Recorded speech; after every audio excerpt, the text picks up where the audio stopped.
আসসালামু আলাইকুম ওয়া রাহমাতুল্লাহি ওয়া বারাকাতুহু। প্রিয় সপ্তম শ্রেণীর শিক্ষার্থীরা, তোমরা কেমন আছো? আশা করি তোমরা আল্লাহর রহমতে ভালো আছো এবং সুস্থ আছো। প্রিয় শিক্ষার্থীরা, আজ আমরা ইসলাম ও নৈতিক শিক্ষার বইয়ের তৃতীয় অধ্যায়ের তৃতীয় পাঠ আলোচনা করব তোমাদের সাথে। আমরা দেখতে পাচ্ছি আজকের বিষয় হচ্ছে মাদ। মাদ শব্দের আরবি।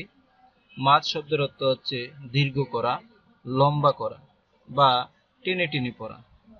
তাজবিদের পরিভাষায় মাদের হরফের ডান দিকের হরকতযুক্ত হরফ লম্বা করে পড়াকে মাদ বলা হয়। যেমন জের, জবর ও পেশকে হরকত বলে। আমরা এটা স্বাভাবিক যে জবর জের পেশকে হরকত বলে, এটা অন্য বিষয়। কিন্তু আমাদের মূল বিষয় হচ্ছে আজকে মাদ। মাদ শব্দের অর্থ দীর্ঘ করা, লম্বা করা বা টেনে টেনে পড়া। আবার আমি পরিচয়টা আবার বলছি যে তাজবিদের পরিভাষায় মাদের হরফের ডান দিকের হরকতযুক্ত হরফ লম্বা পড়াকে মাদ বলা হয়। মাদের হরফ মোট হচ্ছে তিনটি। এক, ওয়াও, আলিফ, ইয়া। এই তিনটি হরফ নিম্নলিখিত অবস্থায় মাদের হরফ হিসেবে উচ্চারিত হয়। এক বা ক, আলিফের পূর্বের হরফে জবর থাকলে, যেমন বা, ওয়াও এর উপর জজম এবং তার ডান পাশের হরফ পেশযুক্ত হলে, যেমন বু। ইয়া, এর উপর জজম হলে এবং তার ডান পাশের অক্ষর যদি জের থাকে, যেমন বি। উপর্যুক্ত তিনটি অবস্থায় ওয়াও, আলিফ, ইয়া মাদের হরফ হিসেবে গণ্য হবে, নতুবা অন্য অবস্থায় মাদের হিসেবে গণ্য হবে না। উচ্চারণও বা লম্বাও হবে না, দীর্ঘও হবে না। ফলের পূর্বের অক্ষর একটু দীর্ঘ করে পড়তে হয়। আমরা একটু পড়েছি, যেমন বা, বু, বি। এক আলিফ, এটাকে বলা হয় এক আলিফ টেনে পড়া। তো প্রিয় শিক্ষার্থীরা, আমরা মাদ যেটা পড়লাম, মাদের প্রকারভেদ। মাদের মাদ প্রধানত দুই প্রকার: মাদ্দে আসলি, মাদ্দে ফারি।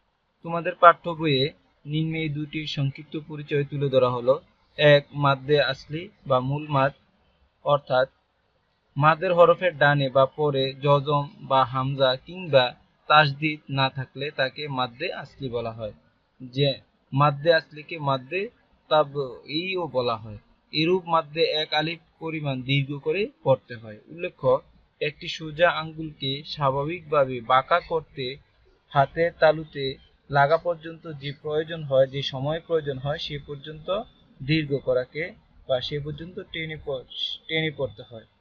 মদ্দে আসলির উদাহরণ, যেমন নু, হি, হা, এভাবে করে টেনে পড়া।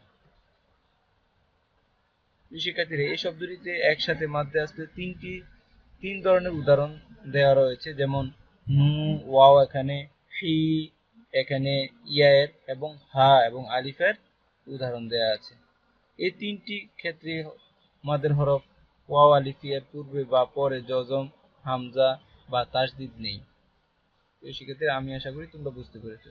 সুতরাং এগুলো মাদ্দে আসলি। এরূপ অবস্থায় হা, হা, হা, নুন অক্ষরকে এক আলিফ পরিমাণ দীর্ঘ করে পড়তে হয়।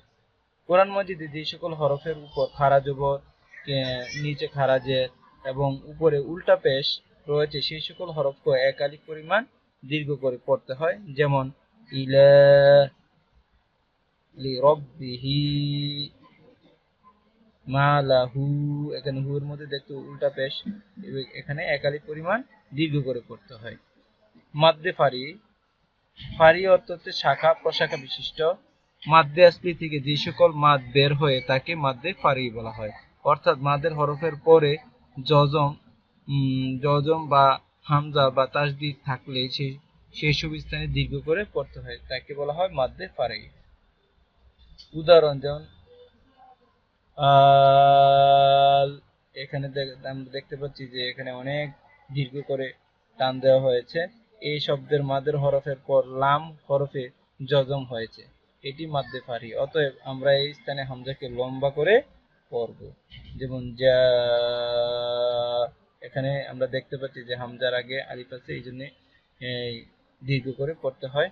এবং এইভাবে করে আরো কয়েকটি উদাহরণ দেওয়া আছে। তো প্রিয় শিক্ষার্থীরা, আজকে আমরা আরেকটি তোমাদের সাথে বিষয় আলোচনা করে নেই, যে উল্লেখ্য কোরআনের অনেক স্থানে হরফের উপর এইসব মাদের চিহ্ন দেওয়া থাকে। যেমন এরকম ঢেউয়ের মতো, তলোয়ারের মতো এবং হরফের উপর এরূপ চিহ্ন থাকলে সেই সব হরফে লম্বা করে পড়তে হয়। হরফের উপর এই চিহ্ন থাকলে 4 আলিফ এবং এরকম ঢেউয়ের মতো থাকলে একে 3 আলিফ পরিমাণ দীর্ঘ করে পড়তে হয়। যেমন আমরা এখানে দেখতে পাচ্ছি উলাইকা, এবার এখানে হচ্ছে 4 আলিফ, এর পরেরটা হচ্ছে 3 আলিফ, যেমন মা আগনা, এখানে 3 আলিফ। তো প্রিয় শিক্ষার্থীরা, আমি আশা করি তোমরা বুঝতে পেরেছো। তো তোমাদের জন্য বাড়ির কাজ থাকবে যে মাদ বলতে কি বুঝো এবং মাদের হরফ কয়টি ও কি কি এবং মাদের প্রকারভেদ আলোচনা করো। প্রিয় শিক্ষার্থীরা, তোমরা বাড়ির কাজ করে আমরা দেখাবে। আশা করি তোমরা বুঝতে পেরেছো এবং তোমরা যদি অধ্যয়ন করো আরো বুঝতে পারবে। তাহলে আজ আর সামনে আলোচনা করব না। পরবর্তী ক্লাসে আরেকটি নতুন পার্ট নিয়ে তোমাদের সাথে আলোচনা করব। সে পর্যন্ত ভালো থেকো, সুস্থ থেকো। আসসালামু আলাইকুম ওয়া রাহমাতুল্লাহি ওয়া বারাকাতুহু।